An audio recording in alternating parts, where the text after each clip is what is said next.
Hello साथियों, superhit class में आप सभी का स्वागत है। हम इस क्लास में मॉक टेस्ट लगाने वाले हैं। एसएससी जीडी के लिए मोस्ट इम्पॉर्टेंट ये क्लास होने वाली है। तो क्लास को स्टार्ट करते हैं। ये करंट अफेयर और स्टैटिक जीके आपको इसमें देखने को मिलेगी। तो देखते हैं आप कितना स्कोर कर पाते हैं इस टेस्ट में। स्टार्ट करते हैं। Current affair plus static GK mock test. Question first है, सूर्य किरण सैन्य अभ्यास भारत और किस देश के साथ आयोजित किया जाता है। सूर्य किरण ये एक अभ्यास है जो कि सैन्य अभ्यास है। ये भारत और किस देश के साथ आयोजित किया जाता है, आपसे क्वेश्चन ये कह रहा है। तो ये किस देश के साथ? भारत और नेपाल के साथ। इस बार ये 16वां संस्करण इसका आयोजित किया गया। तो भारत और नेपाल के साथ सूर्य किरण सैन्य अभ्यास, इसका 16वां संस्करण इस वर्ष आयोजित किया गया। नेक्स्ट क्वेश्चन है, गणतंत्र दिवस 2023 के मुख्य अतिथि कौन हैं? तो आपको बताना है गणतंत्र दिवस 2023 के मुख्य अतिथि मिस्र के राष्ट्रपति अब्दुल फतेह अल सीसी होंगे। कौन होंगे? मिस्र के राष्ट्रपति अब्दुल फतेह अल सीसी होंगे। इस बार गणतंत्र दिवस कब मनाया जाता है? तो 26 जनवरी को प्रतिवर्ष मनाया जाता है और 2023 में ये हमारा 74वां गणतंत्र दिवस मनाया जाएगा। कौन सा? 74वां गणतंत्र दिवस मनाया जाएगा। तो ये आप ध्यान रखें गणतंत्र दिवस के बारे में कि गणतंत्र दिवस 2023 के मुख्य अतिथि कौन हैं? मिस्र के राष्ट्रपति अब्दुल फतेह अल सीसी होंगे। 74वां ये संस्करण होगा, यानी 74वां गणतंत्र दिवस मनाया जाएगा। ओके। नेक्स्ट है, अंतर्राष्ट्रीय प्रवासी दिवस कब मनाया जाता है? अब यहाँ पर कंफ्यूज मत हो जाना, ये अंतर्राष्ट्रीय प्रवासी दिवस है, राष्ट्रीय प्रवासी दिवस नहीं है। जो 9 जनवरी को मनाया जाता है भारत में, वो राष्ट्रीय प्रवासी दिवस है, जब महात्मा गांधी दक्षिण अफ्रीका से वापस आए थे। तो ये 2003 से प्रतिवर्ष मनाया जाता है राष्ट्रीय प्रवासी दिवस। और इस बार ये 17वां राष्ट्रीय प्रवासी दिवस था। और इस बार जो मुख्य अतिथि थे राष्ट्रीय प्रवासी दिवस पर, वो कौन थे? तो वो आप मुझे कमेंट सेक्शन में बताएंगे। ये मैंने कई बार आपको बता दिया है कि कौन किस देश के जो राष्ट्रपति थे वो मुख्य अतिथि थे। ठीक है, मैं बता देती हूँ। मिस्र के राष्ट्रपति मोहम्मद इरफान अली इस बार के जो भारतीय प्रवासी दिवस था इसके मुख्य अतिथि थे। 27 जो व्यक्ति हैं उनको क्या होगा? भारतीय प्रवासी पुरस्कार से सम्मानित किया जाएगा।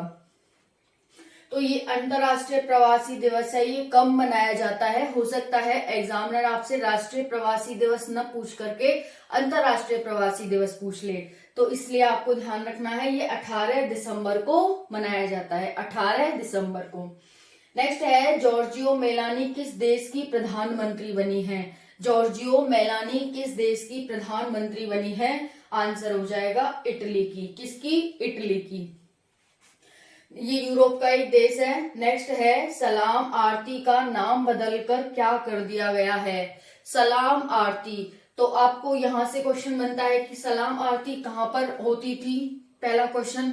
दूसरा क्वेश्चन है कि इसका नाम बदल करके क्या कर दिया गया है? तो सलाम आरती का नाम बदल करके संध्या आरती कर दिया गया है।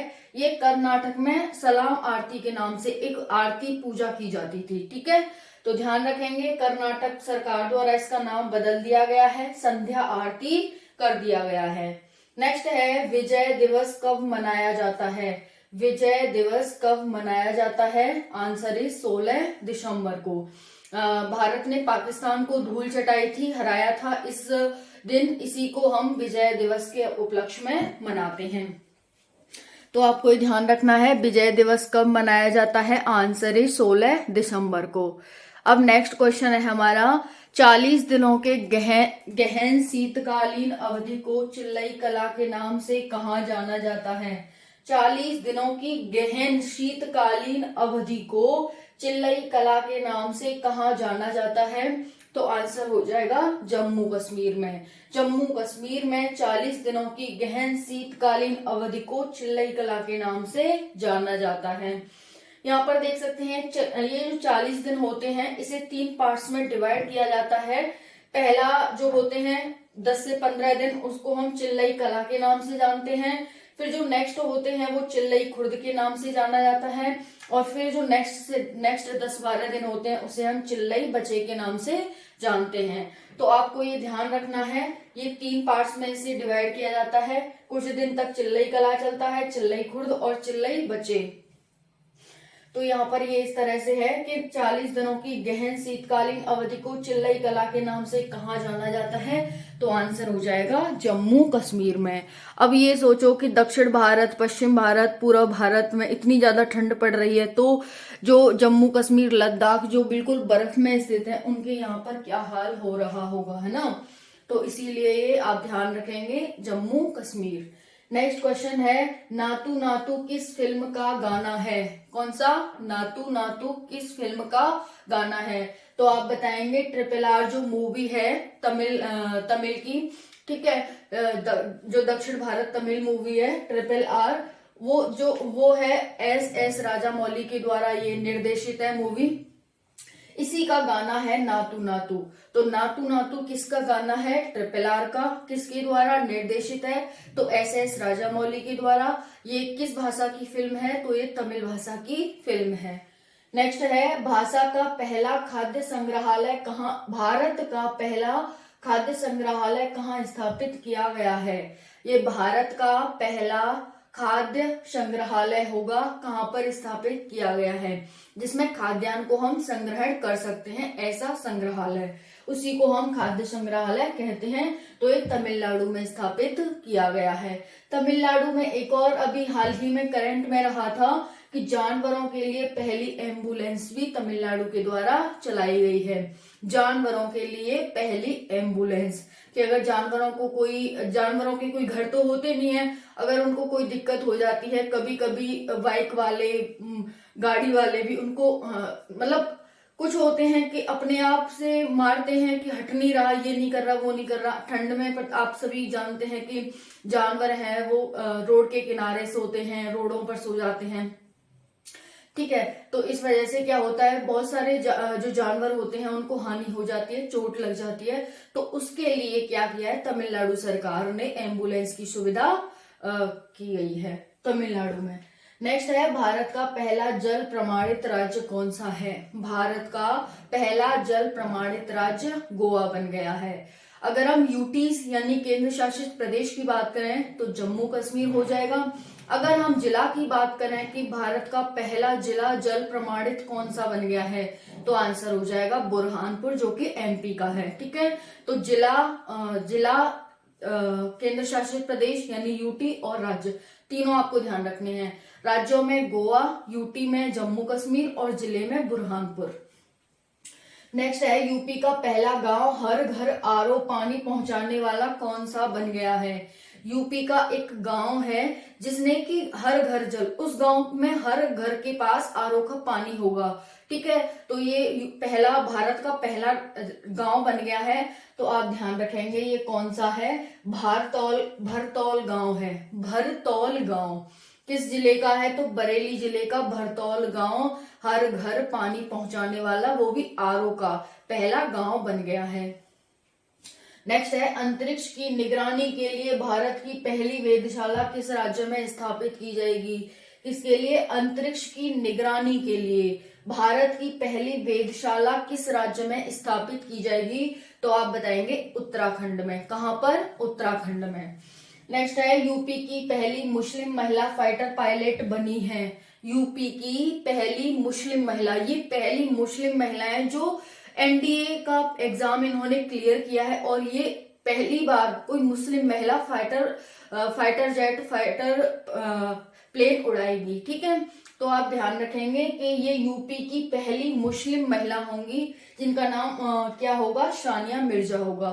सानिया मिर्जा होगा, ये फाइटर पायलट बन गई हैं। नेक्स्ट है, लोसार महोत्सव कहाँ मनाया जाता है? लोसार महोत्सव कहाँ मनाया जाता है? तो आप ध्यान रखेंगे ये लद्दाख में मनाया जाता है। कहाँ पर? लद्दाख में मनाया जाता है लोसार महोत्सव। ओके, नेक्स्ट क्वेश्चन है हमारा, नेक्स्ट क्वेश्चन है, तंबाकू खपत को कम करने के लिए किस राज्य को तंबाकू निषेध पुरस्कार से सम्मानित किया गया है? किसकी तंबाकू की खपत को कम करने के लिए किस राज्य को तंबाकू निषेध पुरस्कार से सम्मानित किया गया है? तो आप ध्यान रखेंगे ये है झारखंड को। ठीक है, झारखंड को। ये तंबाकू निषेध दिवस कब मनाया जाता है? तो तंबाकू निषेध दिवस 31 मई को मनाया जाता है। 31 मई। थीम क्या है इस बार की? तंबाकू निषेध जो दिवस था उसकी तंबाकू पर्यावरण के लिए खतरा इस बार की थीम थी। तंबाकू पर्यावरण के लिए खतरा इस बार की थीम थी। नेक्स्ट है, तुर्की का नया नाम क्या हो गया है? तुर्की ने अपना नाम चेंज किया है और इसका नया नाम हो गया है। तो क्या हो गया है? आप ध्यान रखेंगे, तुर्की इसका नया नाम है। नेक्स्ट है, सफेद प्याज व कड़ा कोलम चावल किस राज्य के उत्पाद हैं, जिनको हाल ही में जीआई टैग मिला था 2022 में? तो आप ध्यान रखेंगे, सफेद प्याज और कड़ा कोलम चावल हैं वो महाराष्ट्र के उत्पाद हैं जिनको कि जीआई टैग मिला था। तो ये रहा हमारा आज का करंट अफेयर। ठीक है, रिवीजन क्लास थी और आपने अच्छा स्कोर भी किया होगा, ये मेरी आशा है आप सभी से। ठीक है, और आप मेरी आशा पर खरे उतरेंगे ये मुझे आपसे उम्मीद है। तो आशा और उम्मीद दोनों मेरी फलीभूत होंगी, मैं ऐसी आपसे अपेक्षा करती हूँ। ठीक है, तो मिलते हैं नेक्स्ट क्लास में। इसकी पीडीएफ भी आपको जल्दी मिल जाएगी टेलीग्राम चैनल पर। तो मिलते हैं नेक्स्ट क्लास में। जय हिंद, जय भारत।